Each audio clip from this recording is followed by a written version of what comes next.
Halo, saya Baktiar dari mahasiswa PPA Trisakti. Kali ini saya akan mencoba untuk menjelaskan mengenai akuisisi.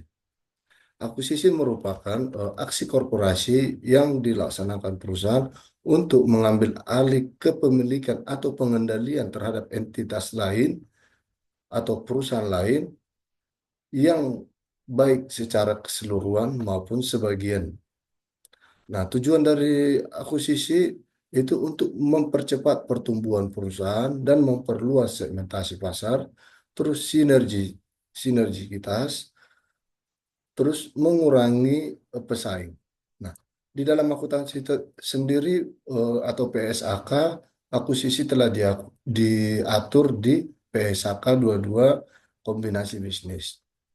Coba saya akan share mengenai PSAK tersebut dan saya juga akan menjelaskan terkait contoh perusahaan yang telah melakukan akuisisi. Nah, ini dia PSAK-nya, PSAK 22 kombinasi bisnis. Nah, di dalam PSAK ini telah diatur mengenai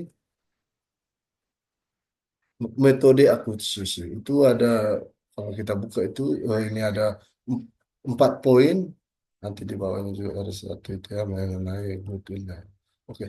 Yang pertama itu identifikasi pihak pengakuisisi, penentuan tanggal akuisisi, pengakuan dan pengukuran aset teridentifikasi yang diperoleh, liabilitas yang diambil alih, dan kepen- dan kepentingan non pengendali pada pihak diakuisisi.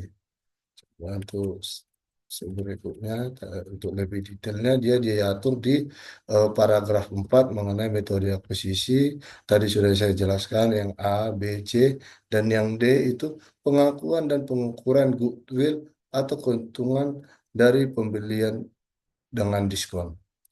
Nah, untuk apa namanya detail mengenai pengidentifikasian pihak di akuisisi telah dijelaskan di sini. Bagaimana penentuan tanggal akuisisi juga telah dijelaskan. Untuk detailnya, teman-teman bisa membuka di PSAK 22 mengenai kombinasi bisnis terkait hal tersebut. Nah, di PSAK ini juga telah diberikan beberapa contoh terkait dengan akuisisi. Nah, ini dia.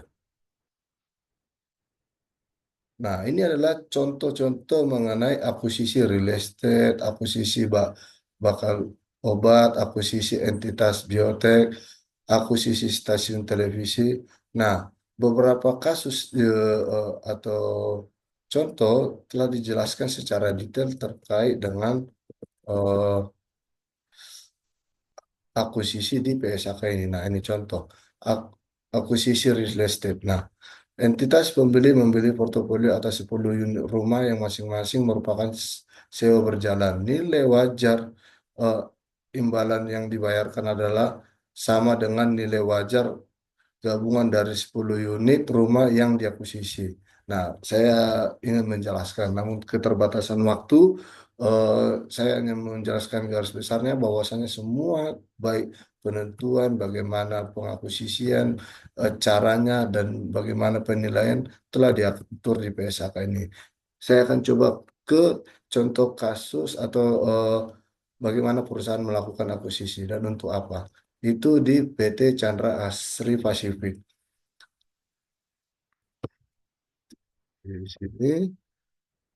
Di sini dijelaskan mengenai kebijakan akuntansi, mengenai kalau kita buka ini kombinasi bisnis. Akuisisi akuisisi bisnis dicatat dengan menggunakan metode akuisisi. Imbalan yang dialihkan dalam suatu kombinasi bisnis diukur pada nilai wajar yang dihitung sebagai hasil perjumlahan dari nilai wajar tanggal akuisisi atas seluruh aset yang dialihkan oleh grup. Nah, untuk detailnya coba kita buka di halaman sebentar.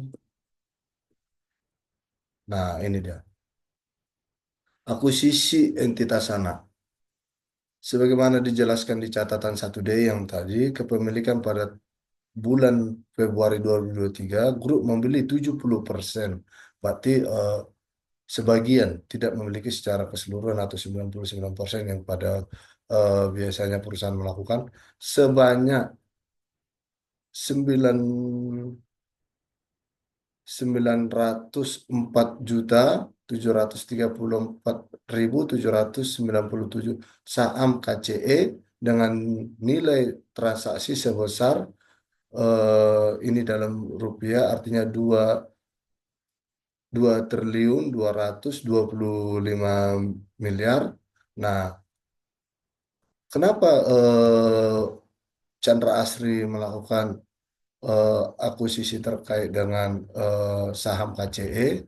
Kalau kita lihat di sini, KCE diakuisisi sehingga grup dapat masuk ke industri listrik dan jasa ketenaga listrikan. Nah, seperti di awal tadi dijelaskan bahwasanya tujuan dilakukannya akuisisi itu adalah untuk mempercepat pertumbuhan perusahaan dan masuk ke suatu industri tanpa memulai dari nol.